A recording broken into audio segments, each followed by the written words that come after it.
UP21 classes Bilari में आप सभी लोगों का स्वागत है। आज भाई हम प्रैक्टिस सेट 5 करने वाले हैं भाई, ध्यान रखना। देखते हैं भाई पहला क्वेश्चन क्या है भाई। सबसे पहला क्वेश्चन है, मात्रा स्वर को क्या कहते हैं? वर्ण, समरूप, रूप या शब्द? तो ध्यान रखना, मात्रा स्वर को जो कहा जाता है वो समरूप या ग्रेफीम कहा जाता है भाई। मात्रा स्वर को क्या कहते हैं भैया?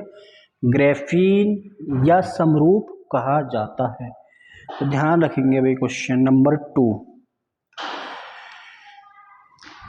देवनागरी लिपि मूलतः क्या है? तो देवनागरी लिपि क्या है भैया?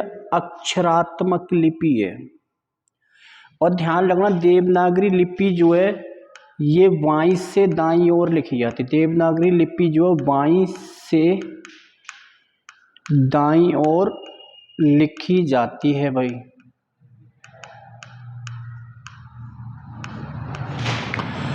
और ध्यान रखना, देवनागरी लिपि है जो आधुनिक भारतीय लिपि मानी जाती है। आधुनिक भारतीय लिपि, आधुनिक भारतीय लिपि मानी जाती है कौन सी? देवनागरी लिपि भाई। देवनागरी लिपि, तो देवनागरी लिपि आधुनिक भारतीय लिपि कहलाती है। और देवनागरी लिपि का सर्वप्रथम उल्लेख जो मिलता है भैया, सर्वप्रथम उल्लेख जयभट्ट के शिलालेख में मिलता है। जयभट्ट के शिलालेख में सर्वप्रथम देवनागरी लिपि का उल्लेख मिलता है भैया। शिलालेख मतलब पत्थर पर लिखा हुआ लेख, शिलालेख। अगर पूछें अगर सर्वप्रथम किस राज्य में प्रयोग किया गया देवनागरी लिपि का, तो ध्यान रखना गुजरात राज्य में प्रयोग किया गया। सर्वप्रथम गुजरात राज्य में प्रयोग किया गया देवनागरी लिपि का।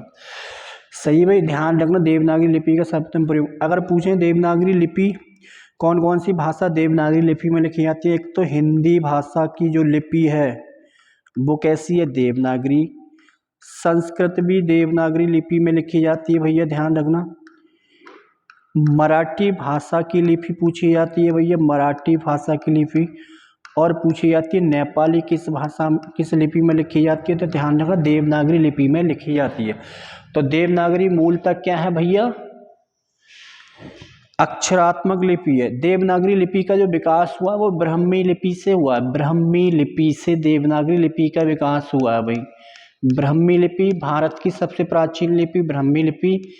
इसके बाद आती है हमारी गुप्त लिपि, गुप्त लिपि। फिर आती है हमारा नागरी लिपि, नागरी लिपि, या इससे बोलते हैं नंदी नागरी लिपि। नागरी लिपि को नंदी नागरी लिपि भी कहा जाता है। इसके बाद हमारी कौन सी आई? देवनागरी लिपि। इसे आधुनिक भारतीय लिपि भी कहा जाता है, देवनागरी लिपि। तो ये देवनागरी लिपि का विकास क्रम है। तो पूछा जाता है देवनागरी लिपि की जननी कौन है? तो कौन सी है? ब्राह्मी लिपि। लेकिन देवनागरी लिपि का विकास किससे हुआ? नागरी लिपि से। तो ये क्रम है भाई, ध्यान रखना, ब्राह्मी लिपि, गुप्त लिपि, नागरी और देवनागरी लिपि। तो देवनागरी लिपि मूलतः क्या है भैया? अक्षरात्मक लिपि है। कैसी? अक्षरात्मक। आगे आएंगे भाई अगले क्वेश्चन पर।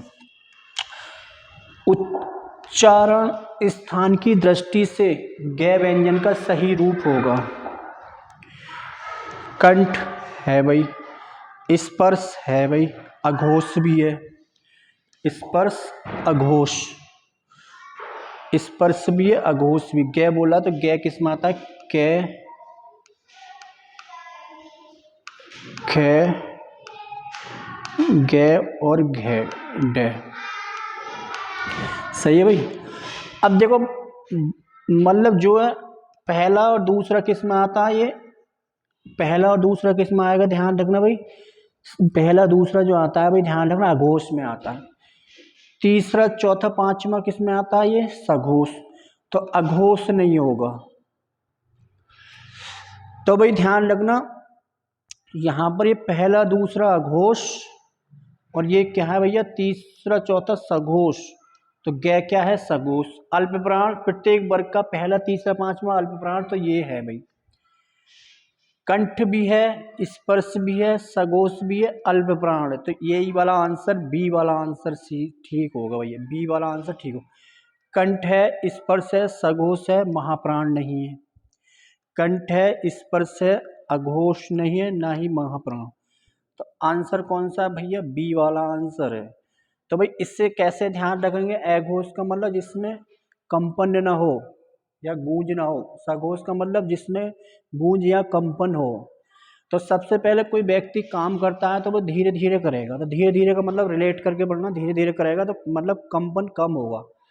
अब जब आदमी कोई काम सीख जाएगा तो वो तेजी से करेगा तो मतलब एक तरीके से कंपन क्या होगा, ज़्यादा होगा। तो सगो ऐसे करके ध्यान रख लेना भाई। तो बी वाला आंसर इसका होगा भाई सही। अगला आंसर देखिए भाई,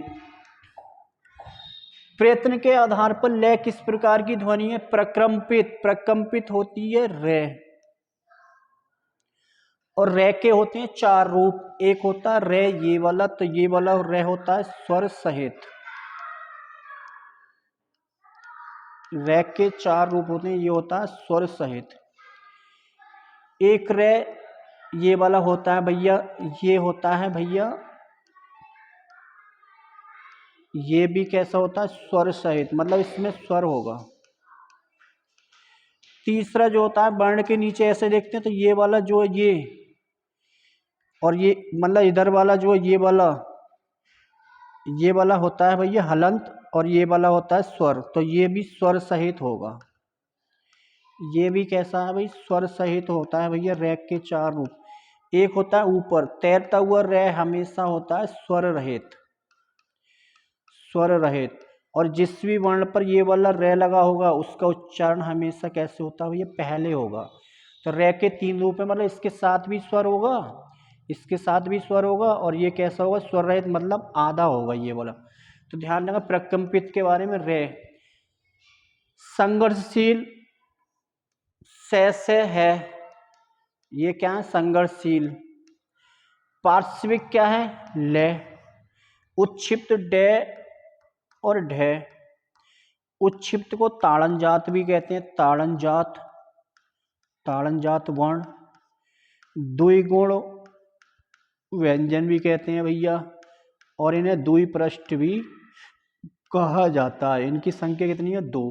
पूछा गया पार्श्विक व्यंजन, हमारा ले क्या है, पार्श्विक व्यंजन है भाई। आगे आएंगे भाई अगले क्वेश्चन पर। मराठी का संबंध किस अपभ्रंश से माना जाता है भैया, तो पैसाची अपभ्रंश से जो आई कौन सी भाषा हमारी, पंजाबी। पंजाबी, तो नाम से क्लियर, मराठी महाराष्ट्र अपभ्रंश से आई है। मागधी अपभ्रंश से जो आई है वो बिहारी हिंदी आई है भाई। बिहारी हिंदी का जन्म हुआ है। बिहारी हिंदी किससे निकली है भैया, मागधी से। और बिहारी हिंदी के अंतर्गत तीन बोलियां आती है, मैंने क्लास में बताया, मगही, मैथिली और भोजपुरी। सौरसैनी अपभ्रंश से कौन सी निकली है भैया हिंदी, पश्चिमी हिंदी। और पश्चिमी हिंदी भाई तुम्हें पता ही होगा, खड़ी बोली, खड़ी बोली, हरियाणवी, बुंदेली, ब्रजभाषा, अवधी, ये सब किस में आएंगी, पश्चिमी हिंदी। तो मराठी का संबंध किस अपभ्रंश से, महाराष्ट्र अपभ्रंश से, ध्यान रखना। पंजाबी अपभ्रंश से पैसाची। क्वेश्चन नंबर 6, इनमें से कौन सी पहाड़ी बोली है, मगही, ये किस में आएगी, मगही आएगी भाई, ध्यान रखना, बिहारी हिंदी के अंतर्गत आएगी। बिहारी, बिहारी हिंदी के अंतर्गत मगही, मैथिली, भोजपुरी। कुमायूनी के अंतर्गत, कुमायूं किसके अंतर्गत आएगी, पहाड़ी हिंदी के अंतर्गत। पहाड़ी हिंदी के अंतर्गत कुमायूं आएगी भाई। भोजपुरी भी किसके अंतर्गत आएगी, बिहारी हिंदी के अंतर्गत आएगी भाई। भोजपुरी भी किसके अंतर्गत आएगी, बिहारी हिंदी के अंतर्गत। और बघेली किसके अंतर्गत आएगी, बघेली जो आएगी वो ध्यान रखना किसके, पूर्वी हिंदी के अंतर्गत आएगी। पूर्वी हिंदी के अंतर्गत बघेली। तो बच के आ गया पहाड़ी हिंदी। पहाड़ी बोली कौन सी है, कुमायूनी और गढ़वाली। तो सी वाला आंसर इसमें करेक्ट हो जाता है। आगे क्वेश्चन, भारत में हिंदी किस वर्ग के अंतर्गत शामिल है? तो ध्यान रखो, राजभाषा, राष्ट्रभाषा, काव्य भाषा या तकनीकी भाषा। तकनीकी भाषा, जाना उधर, शैतानी कर रहे हो। अरे, तो भारत में हिंदी किस वर्ग के अंतर्गत शामिल है? राजभाषा, राष्ट्रभाषा, काव्य भाषा या तकनीकी भाषा। तो राजभाषा जो होती है भाई, एक होती है राजभाषा, एक राष्ट्रभाषा। तो राजभाषा मतलब जिसमें प्रशासनिक एवं कार्यालय संबंधी जो कार्य होते हैं वो कहलाती है हमारी राजभाषा, वो हमारी कहलाती है राजभाषा। राष्ट्रभाषा होती है जो देश में सर्वाधिक बोली एवं समझी जाती है, वो राष्ट्रभाषा कहलाती है। तो इसमें हिंदी को किस वर्ग में रखा गया? राजभाषा। और राजभाषा कौन से भाग में है? ये हमारा 17 भाग में दे रखी, भाग 17 संविधान के भाई। आगे क्वेश्चन देखेंगे भाई, निम्नलिखित में से कौन सी बोली हिंदी की नहीं है? ब्रजभाषा है, पश्चिमी हिंदी के अंतर्गत आती है। भोजपुरी बिहारी हिंदी के अंतर्गत आती है। अवधी पूर्वी हिंदी। तो मलयालम किसके अंतर्गत आती है भैया? द्रविड़ भाषा परिवार। साउथ इंडिया में बोली जाने वाली जो बोली हैं वो किसके अंतर्गत आएंगी? द्रविड़ भाषा परिवार के अंतर्गत आती हैं भाई। ध्यान, द्रविड़ भाषा परिवार के अंतर्गत आती है। तो सी वाला आंसर इसमें हो जाता, नहीं पूछा गया भाई, ध्यान रखो। आगे क्वेश्चन आएंगे, क्वेश्चन नंबर 8। किस तिथि को भारत के संविधान में हिंदी को भारत की राजभाषा की मान्यता दी गई?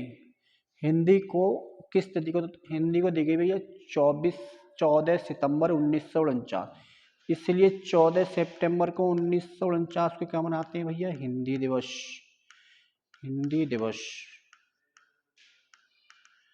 अगर पूछा जाए विश्व हिंदी दिवस, विश्व हिंदी दिवस, तो ये मनाया जाएगा 10 जनवरी। अंतर्राष्ट्रीय मातृभाषा दिवस ये कब होता है भैया? 21 फरवरी को। तो ध्यान रखें, हिंदी को राजभाषा की मान्यता मिली थी भाई, कौन सा? 300। और इसके लिए कौन सा आर्टिकल है? 343 का आर्टिकल ए भाई, 343 का आर्टिकल ए। तो ध्यान रखना भाई। अगला क्वेश्चन, इनमें से किसे पूर्वी भी कहते हैं? मैथिली, ब्रज, भोजपुरी, बुंदेली। तो इसमें जो वो ध्यान रखना, पूर्वी किसे कहते हैं? ध्यान रखना, भोजपुरी को पूर्वी भी कहा जाता है। आंसर होगा हमारा सी वाला। आंसर क्या है भाई? सी। अगला क्वेश्चन देखो, असम में सर्वाधिक बोली जाने वाली भाषा कौन सी है? कॉकबरोक त्रिपुरा की है भैया। बोडो अरुणाचल प्रदेश की है। वांगला कहाँ की है? वेस्ट बंगाल की। तो असम में सर्वाधिक बोली जाने वाली कौन सी भाषा भैया? असमिया भाषा। असम में सर्वाधिक बोली जाने वाली भाषा कौन सी है? असमिया। आगे देखो भाई, अगला क्वेश्चन, भारतीय संविधान के किस अनुच्छेद में उल्लेख मिलता है कि हिंदी का विकास करना भारत सरकार का दायित्व है? तो हिंदी भाषा संबंधी जो प्रावधान है संविधान में आर्टिकल 343 से लेकर 351 तक मिलता है भाई। आर्टिकल 343 में क्या है? संघ की राजभाषा हिंदी, संघ की राजभाषा हिंदी व लिपि क्या होगी? देवनागरी होगी। लिपि क्या होगी? देवनागरी होगी भाई। लिपि क्या होगी? देवनागरी। आर्टिकल 343 का ए कहता है कि आर्टिकल 343 में बताया गया कि हिंदी को यहाँ पर आधिकारिक राजभाषा घोषित किया गया। हिंदी को आधिकारिक राजभाषा घोषित। और कौन सी हिंदी को? देवनागरी लिपि में हिंदी को। कौन सी? देवनागरी में लिखित हिंदी को 343 में आधिकारिक राजभाषा घोषित किया गया भाई। ध्यान रखना, 343 का ए। 343 बी में कहा गया कि भाई संविधान के प्रारंभ होने के 26 जनवरी 1950 से लेकर 26 जनवरी 1965 तक, अर्थात 15 वर्षों तक हिंदी के साथ क्या होगी? अंग्रेजी प्रयोग होगी। आर्टिकल 344 कहता है भैया कि भाई प्रत्येक 5 वर्ष के उपरांत राजभाषा आयोग का गठन किया जाएगा। राजभाषा आयोग का गठन, और पहला राजभाषा आयोग गठित किया गया था भैया 1955, जिसके अध्यक्ष थे बाल गंगाधर खैर, BG खैर। तो पूछा जाता है प्रथम राजभाषा आयोग कब गठित हुआ? तो 351 में क्या बोला गया भाई? हिंदी का विकास करना भारत का दायित्व 351 में बताया गया भाई। सही है भाई। 348 में भाई उच्च न्यायालय और उच्चतम न्यायालय के भाषा संबंधी निर्देश दिए। उच्च न्यायालय और उच्चतम न्यायालय से संबंधित भाषा संबंधी जो निर्देश दिए गए वो 348, आर्टिकल 348। एक और ध्यान रखना, राजभाषा अधिनियम कब पारित किया गया?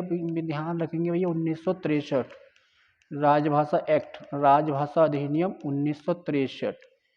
तो ये ध्यान रखने, सारे क्वेश्चन पूछे जा चुके हैं पेपर में। राजभाषा अधिनियम कब आया था भाई? 1963 में। राजभाषा आयोग का गठन 1955 में। प्रथम कौन थे? BG खैर। तो इसमें जो आंसर हमारा D है भाई। सही है भाई। आगे क्वेश्चन आएंगे। बुंदेली का क्षेत्र है जयपुर, अजमेर और जोधपुर, यहाँ पर बोली जाती है जयपुरी। क्या बोली जाती है? जयपुरी। झांसी, जालौन, दतिया, आगरा, मथुरा, भरतपुर, तो यहाँ पर कौन सी बोली जाएगी? ब्रज भाषा। यहाँ पर बोली जाएगी ब्रज भाषा। पानीपत, सोनीपत, कुरुक्षेत्र, करनाल, इनमें क्या बोली जाएगी? हरियाणवी। कौन सी बोली जाएगी? हरियाणवी। तो आंसर क्या रह गया भैया? B, झांसी, जालौन, दतिया। यहाँ पर कौन सी बोली जाती है भैया? यहाँ पर बोली जाती है ये बोली। ध्यान। अगला क्वेश्चन भाई देखो, इनमें से क्रिया से बनी भाववाचक संज्ञा नहीं है भाई। बताना भाई, इनमें से क्रिया से बनी भाववाचक संज्ञा नहीं है। कमाना क्रिया से बन गई कमाई, लड़ना क्रिया से बन गई लड़ाई, पढ़ना क्रिया से बन गई पढ़ाई, भला से बन गया भलाई। तो ये ध्यान रखना, ये किससे बनी है? विशेषण से बनी भाववाचक संज्ञा। ये क्या? विशेषण से बनी भाववाचक। ये तीनों किससे बनी है भाई? क्रिया से बनी है। ये तीनों किससे बनी है? क्रिया से। तो पूछा गया है भाववाचक क्रिया से बनी संज्ञा नहीं है, तो भला विशेषण से बनी है भलाई। तो ये वाला D वाला आंसर हो गया भाई। कौन सा? D वाला। अगला क्वेश्चन देखो भाई। अगला संबंध बोधक वाक्य है। अरे राम, यह क्या हो गया? सीता का घर स्कूल के सामने है, तुम आओगे अथवा श्याम आएगा, हम और आप दोनों चलेंगे।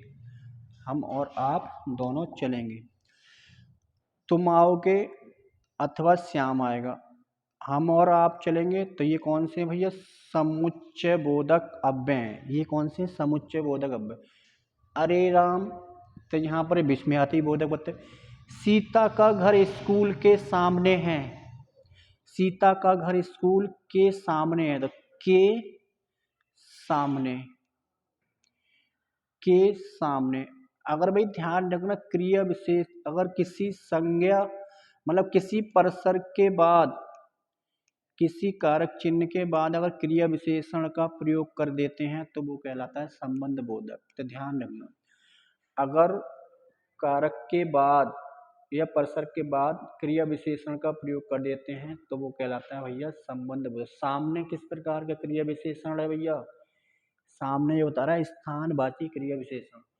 तो यहाँ पर B वाला आंसर हो गया। अरे राम, विस्मय, अथवा, और ये क्या है? समुच्चय बोधक अव्यय भाई। ध्यान रखना। अगला क्वेश्चन देखो, इस क्वेश्चन नंबर 16।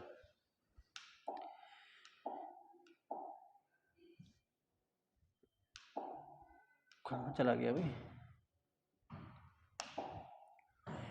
निम्नलिखित में से सामासिक शब्द का सही विग्रह किसमें है? देशभक्ति, तो यहाँ पर होगा देश के लिए भक्ति। देश के लिए, तो यहाँ पर कौन सा होगा? संप्रदान कारक। अगर देशभक्त बोला जाएगा तो होगा संबंध। आजीवन, जीवन भर, कौन सा? अव्ययीभाव समास। घृतपक, घी से नहीं बल्कि घी में पका हुआ। अधिकरण हो गया भाई, अधिकरण, अधिकरण तत्पुरुष समास के लिए संप्रदान तत्पुरुष। तो भाई के लिए में क्या होगा, संप्रदान तत्पुरुष। शोक में आतुर नहीं होगा, शोक से आतुर, कौन सा, से करण, शोक से आतुर हो गया से करण तत्पुरुष। तो आंसर बी वाला इसमें क्या है, सही है। और बी में कौन सा, अव्ययी भाव समास। बी में क्या है, अव्ययी भाव समास है भाई। बी में क्या मेरा वीर, अव्ययी भाव समास। ये वाला सही आंसर बी वाला है। अगला क्वेश्चन देखो भाई, किस वाक्य में क्रिया सदैव एकवचन पुल्लिंग तथा अन्य पुरुष के रूप में प्रयोग होती है। किस वाक्य में क्रिया सदैव एकवचन पुल्लिंग तथा अन्य पुरुष, तो किस में होती है भैया, भाववाच्य में होती है। कई बार हम क्लास में भी चर्चा कर चुके हैं भैया, बच्चे से भी डिटेल से। आगे क्वेश्चन, समुद्री सांप में घातक परंतु बहुत कीमती जहर पाया था वाक्य में है। तो भाई ध्यान रखना, संज्ञा सर्वनाम की विशेषता बताने वाले शब्द क्या कहलाते हैं, विशेषण। और जिसकी विशेषता बताई जाती है, जिस आधार या वस्तु की, वो कहलाता है विशेषण। तो ऐसे क्वेश्चन में सबसे पहले हमें आधार का चयन करना है जिसके बारे में बताया जा रहा है। तो इसमें आधार जो है हमारा, देखो सांप है, तो सांप क्या होगा भाई, आधार, आधार इसके बारे में बोला गया, तो ये क्या है, विशेष्य। अब इसके बारे में क्या बताया गया, समुद्री, और क्या बताया गया, घातक। अब एक आधार क्या है भैया, ये है एक आधार। तो दो आधार हो गए, मतलब दो विशेष्य हो गए। तो दो विशेष्य का मतलब ये वाला ऑप्शन यहां से हट जाते हैं, दो ऑप्शन हट गए। अब देखो यहां पर एक विशेषण, दूसरा विशेषण, और जहर को क्या बोला गया, तीसरा विशेषण। तो तीन विशेषण और कितने विशेष्य हैं, दो। तीन विशेषण और कितने विशेष्य हैं, दो। तो विशेष्य आधार इसके बारे में बताया जा रहा है, इसकी विशेषता। जहर के बारे में बताया गया कीमती, सांप को समुद्री और घातक बोला गया, जहर को क्या बताया गया, कीमती। तो दो विशेष्य और तीन विशेषण, ए वाला आंसर होगा भाई। अगला क्वेश्चन देखो भाई, भले और महान लोग उचित और संयमित व्यवहार करते हैं, उपयुक्त वाक्य में कितने विशेषण और विशेष हैं। सबसे पहले आधार का चयन करते हैं। एक तो आ गया हमारा लोग, एक आ गया हमारा व्यवहार। दो आधार हैं जिनके बारे में बताया जा रहा। भले और महान, लोग को क्या बताया गया, भले और महान। एक विशेषण ये हुआ हमारा, भले और महान। लोग को क्या बताया रहा, भले महान। एक विशेषण ये हो गया और एक विशेषण ये। व्यवहार को क्या बताया गया, उचित और संयमित। तो मतलब एक विशेषण ये हो गया हमारा तीन, एक विशेषण ये हो गया चार। अब देखो यहाँ पर लोग और व्यवहार दो विशेषण हैं, तो ये तीन वाला तो हट गया। अब यहाँ पर कितने विशेषण है, चार। देखो चार विशेषण और दो विशेष्य, यही राइट आंसर होगा। तो भी ध्यान रखना, रेखांकित करके कुछ भी पूछ सकता है सेंटेंस में, तो ध्यान रखना ही है। क्वेश्चन नंबर 20, सुगंधित कस्तूरी के लोभी शिकारी राजस्थानी हिरणों का अवैध शिकार करते हैं, वाक्य में है भाई। देखो भाई, एक आधार हो गया अब हमारा शिकारी,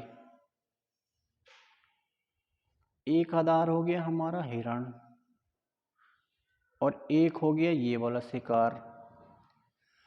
देखो एक दो तीन चार, चार तो क्या हो गए, चार तो हमारे विशेष हैं जिनके बारे में बताते। ये वाला ऑप्शन हट्टा, ये वाला ऑप्शन हट्टा, तो इनमें दो बच गए। कस्तूरी को क्या बताया गया, सुगंधित, एक विशेषण। शिकारी को क्या बताया गया? लोभी, दूसरा विशेषण। हिरणों को क्या बताया गया है? राजस्थानी, तीसरा विशेषण। शिकार को क्या बताया गया? अभेद, चौथा विशेषण। तो आंसर कौन सा भैया? 4 विशेषण और 4 विशेष्य, 4 विशेषण और 4 विशेष्य। तो ऐसे वाले क्वेश्चनों में सबसे पहले आधार का चयन करना है, मतलब जिस वस्तु के बारे में, मतलब जिसकी विशेषता बताई जा रही है और कौन सा शब्द है वो उसकी विशेषता बता रहा है, तो वो ध्यान रखना है। तो ऐसे करके क्वेश्चन हम सॉल्व कर लेंगे आसानी से भाई। भोले बालक ने क्रूर डाकू के कठोर हृदय में कोमल भावना जगा दी, वाक्य में कितने विशेष्य हैं? वाक्य में कितने विशेष्य हैं? तो एक आधार देखो यहाँ पर बालक के बारे में बताया गया, एक आधार डाकू के बारे में बताया गया, एक बताया गया हृदय के बारे में, एक आधार बताया गया भावना के बारे में। अब देखो बालक को क्या बोला गया? भोले, भोले बोला गया, ये विशेषण। डाकू को क्या बताया गया? क्रूर, तो विशेषण। हृदय को क्या बताया गया? कठोर, विशेषण। भावना को क्या बताया गया? कोमल, विशेषण। तो 4 विशेषण, 4 विशेष्य होंगे। तो इसमें केवल पूछा गया है भैया 4 विशेष, मतलब विशेषता पूछा गया। तो एक बालक हो गया, एक डाकू, एक हृदय और एक भावना। तो आंसर कौन सा भैया? 4 आंसर हो गया इसमें, ध्यान रखना 4। सबसे पहले आधार का चयन करें, आसानी से कर पाओगे भाई सवाल को। यहाँ अगला क्वेश्चन 22, निम्न में से अशुद्ध शब्द कौन सा है भैया? सुंदर सही है, सुंदरता भी सही है, सौंदर्य सही है, सौंदर्यता गलत है। तो भी ध्यान रखना किसी भी शब्द में या और तय प्रत्यय एक साथ नहीं आते। देखो किसी शब्द में या और तय एक साथ नहीं आएंगे, ध्यान गलत होगा। अगर सुंदर में हमने सुंदर में या जोड़ दिया तो क्या बनेगा? हमारा सौंदर्य बनेगा। ता जोड़ देंगे तो क्या बनेगा? सुंदरता। क्यों भाई? और या और तय एक साथ कभी भी नहीं आएंगे, तो यही वाला गलत है। या और तय प्रत्यय एक साथ नहीं आते हैं, तो ध्यान रखना डी वाला आंसर है। क्वेश्चन नंबर 23, निम्नलिखित वाक्यों में से अपादान प्रसर्ग में वाक्य है। हम कान से सुनने का माध्यम कान, जहां पर माध्यम का प्रयोग किया जाए कारण हो तो वहां पर अगर से पर से जुड़ा हो तो वहां पर होता है करण कारक। मोहन से उठा नहीं जाता, से, मोहन से, कर्ता कारक। तो ध्यान रखना कभी कभी कर्ता के साथ से का इस्तेमाल भी कर देते हैं, तो ध्यान रखना कर्ता मतलब जिस कार्य को कर्ता करने के लिए स्वतंत्र हो। उठा नहीं जाता। राम ने अपने पुत्र से नाता तोड़ दिया, पुत्र से नाता मतलब पुत्र से नाता तोड़ दिया, तो मतलब क्या हो गया? अलग। तो यहाँ पर अपादान कारक। रावण राम के बाण से मारा गया, मारने का साधन क्या है? बाण, तो ये भी करण कारक। अब देखिए यहाँ पर सी वाला आंसर है, अलग होने के अर्थ में से का प्रयोग होता है तो अपादान, जुड़ने के अर्थ में से का प्रयोग होता है तो वहाँ पर करण। तो आंसर कौन सा बच गया? हमारा सी वाला आंसर बच गया भाई। सही है भाई। निम्नलिखित किस एक में कर्मधारय समास नहीं है? विवाह संबंध में ऊंच नीच देखना पड़ता है। ऊंच नीच, ऊंचा और नीचा। अब जहां पर एक साथ 2 विशेषण आ जाते हैं तो वहां पर कर्मधारय समास होता है। उठो दिया बत्ती का, दिया और बत्ती। लड़का भूख से अधमरा हो गया, आधा है जो मरा, अधमरा। दिया और बत्ती। भला और बुरा, ये भी विशेषण, ये भी विशेषण, ये भी विशेषण, ये भी विशेषण। विशेषण विशेष्य का संबंध जहाँ पर होता है वहाँ पर कर्मधारय समास। तो यहाँ पर भी विशेषण विशेष्य। आधा है जो मरा, जिसका विग्रह करते समय है जो आए मतलब मध्य में, तो वहाँ पर जो होता है हमारा कर्मधारय। भला और बत्ती, दिया और बत्ती। तो दिया और बत्ती ये कौन सा है? हमारा द्वंद्व समास। दिया और बत्ती क्या है? द्वंद्व समास। तो यही वाला पूछा है, कर्मधारय समास नहीं है, तो बी वाले में नहीं है, बाकी सारे सही है भाई।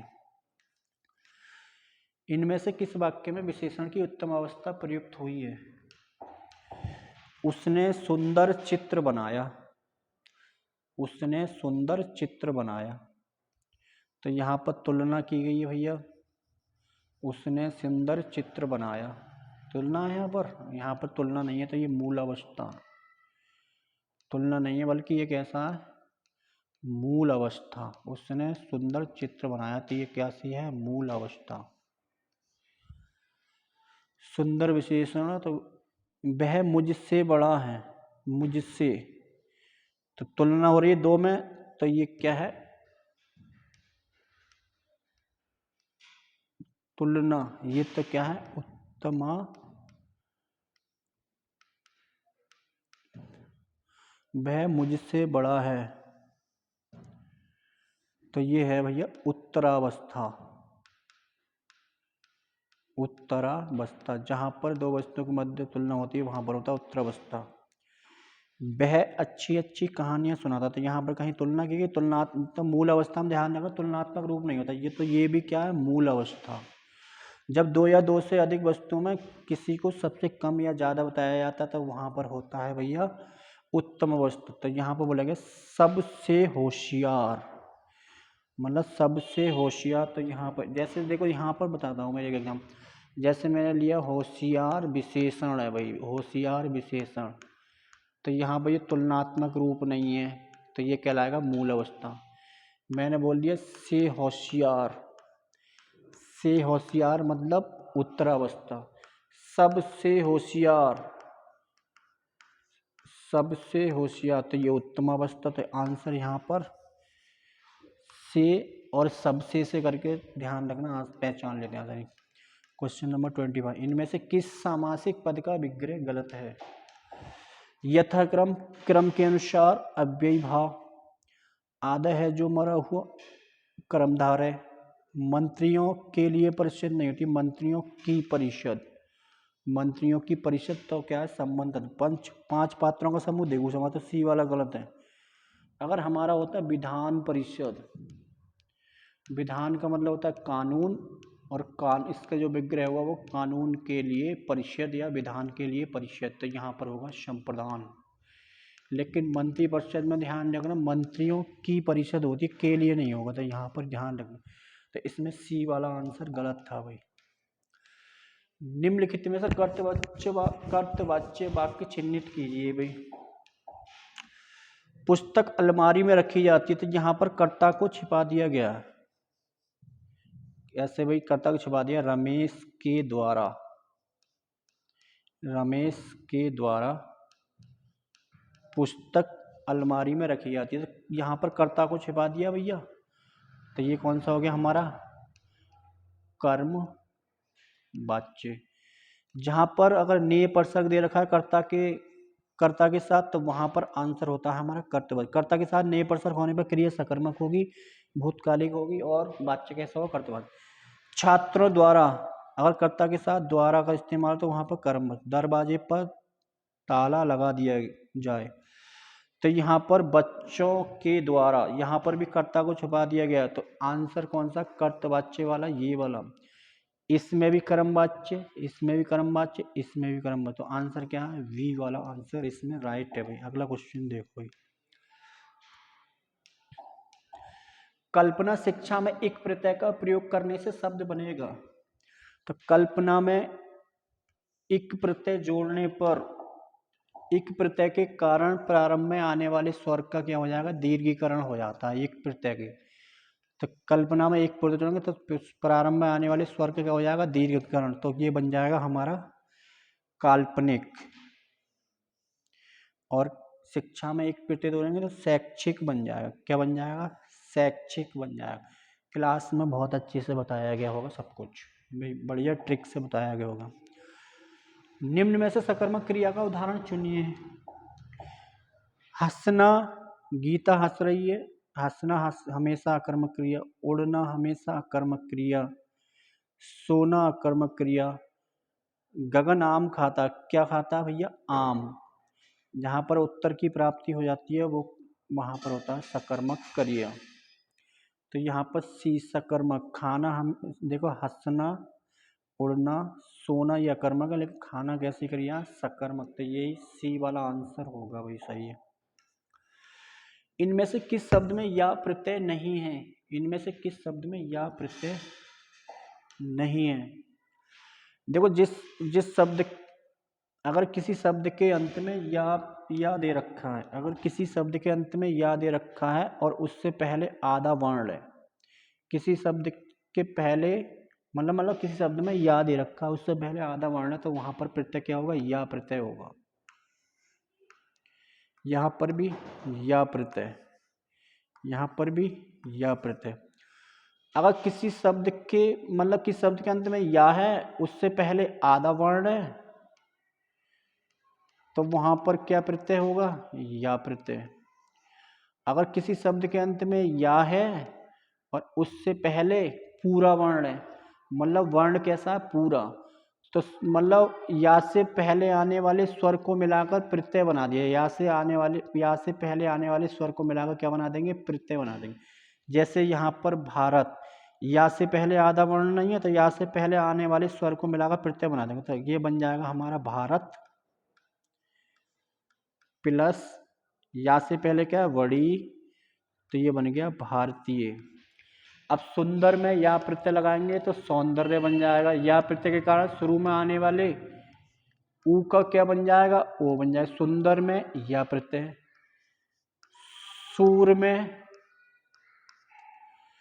सूर में या प्रत्यय लगा देंगे तो सौर्य बन जाएगा। मधुर में या प्रत्यय लगा देंगे तो माधुर्य बन जाएगा। अब इसमें जो आंसर है हमारा डी वाला आंसर है भाई। आज ये हमारा 5वां सेट खत्म हुआ, आज के लिए इतना ही भाई।